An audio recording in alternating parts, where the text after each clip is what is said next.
अस्सलाम वालेकुम जी, क्या हाल है जी आपके। अच्छा जी, मैं आपको लेके आया हूँ ब्रूने लोहारी गेट। एक अंदरून है और एक ब्रून है। ये बाहर की साइड पे बैठे हुए हैं गोगा चिकन शोरबे वाले, बड़े मशहूर हैं और बहुत पुराने हैं। ठीक है, इनका ये स्टाइल जो है ना, छोटे छोटे उन्होंने वो बनाए हुए हैं मुड़े टाइप के। और इनसे हम बात करते हैं, इनसे इनका हाल चाल और इनके बारे में पूछते हैं कैसा कैसा चल रहा है। अस्सलाम वालेकुम गोगा भाई। वालेकुम अस्सलाम रहमतुल्लाहि व बरकातुहू।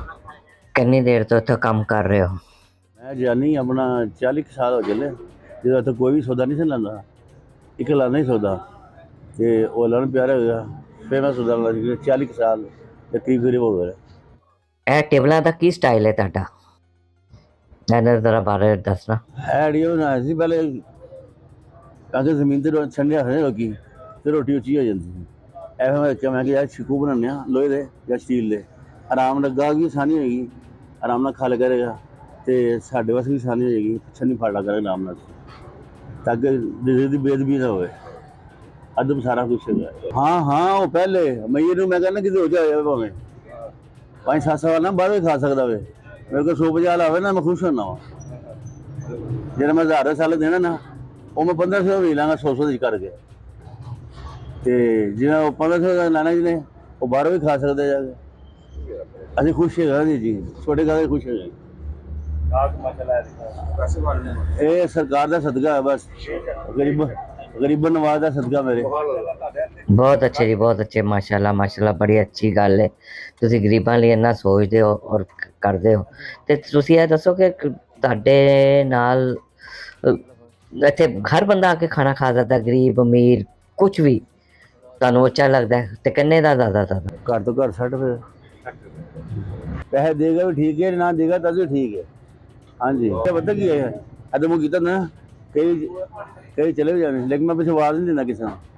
ਮੈਂ ਕਿਹਾ ਮੁਝੇ ਪਤਾ ਕੀ ਹੋ ਸਕਦੇ ਕਿ ਨਹੀਂ ਹੋ ਸਕਦੇ, ਲੇਕਿਨ ਇਹ ਕਿ ਮੇਰਾ ਆਪਣਾ ਮਾਮਲਾ ਹੈ। ਪਹਿਲੇ ਨੰਬਰ ਦੀ ਗੱਲ ਇਹ ਕਿ ਜ਼ਮੀਨ ਜਿਹੜੀ ਨਾ ਇਹ ਮਾਂ ਹੈਗੀ। ਮੇਰੇ ਕੋਲ ਦੁਕਾਨ ਵੀ ਗਈ ਹੈ ਬਾਨੂ ਬਾਜ਼ਾਰ ਬੇਟੇ ਕੋਲ। ਮੈਂ ਪਸੰਦ ਨਹੀਂ ਕਰਦਾ ਬੰਦੇ, ਮੈਂ ਕੁਰਸੀ 'ਤੇ ਬਹਿਣਾ ਹੀ ਨਹੀਂ ਗਾ। ਅਤੇ ਜ਼ਮੀਨ ਮਾਂ ਹੈ ਅਤੇ ਮਾਂ ਇੱਕ ਦੋ ਇਨਸਾਨ ਦੀਆਂ ਮਾਵਾਂ ਨੇ, ਇੱਕ ਜਨਮ ਦੇਣ ਵਾਲੀ, ਇੱਕ ਆਪਣੇ ਸਮਾਨ ਵਾਲੀ। ਠੀਕ ਹੈ। ਅਤੇ ਦੂਜੀ ਗੱਲ ਇਹ ਹੈਗੀ ਹੈ ਆਖਰੀ ਕਿ ਹੁਣ ਜਿਹੜਾ ਦੌਰ ਰਿਹਾ ਹੋਣ ਮਹਿੰਗਾਈ ਅਤੇ ਬੇਹਜਾਈ, ਇਹ ਰੂਸ ਦੀ ਆ ਗਈ ਉਹ, ਇਹਦੀ ਮਿਸਾਲ ਲਿਖ ਦੇਗੀ। ਇਹ ਦੋ ਚੀਜ਼ਾਂ ਬਸ। ਮੈਨੂੰ ਤਕਰੀਬਨ ਕੋਈ 25 ਸਾਲ ਹੋ ਗਏ ਨੇ ਗੋਗਾ ਬਾਈ ਕੋਲ ਆਉਂਦੇ ਮੈਨੂੰ। ਤੇ ਸਭ ਤੋਂ ਅੱਛਾ, ਸਭ ਤੋਂ ਮਿਆਰੀ और सब तो बड़ी गल है कि इन्हों का अखलाक बड़ा अच्छा है। सबसे ज़्यादा जो दुकानदार की मशहूर बात है वही है कि दुकानदार का अपना अखलाक, उसने अखलाक बहुत अच्छा है इनका। नाश्ते हर जगह मिल जाते हैं, ये मोहब्बत नहीं हर जगह से मिल सकती, जो इनकी मोहब्बत है वो मैं खींच के लाती है इनके पास। रास्ते में बड़े बड़े बैठे हैं, दिल करता किसी को जाने। तो मैं नमाज पढ़ के ना शहरों से निकलता हूँ, सीधा जब ये जाना नाश्ता यहाँ करना सीधा यहाँ पर आता हूँ।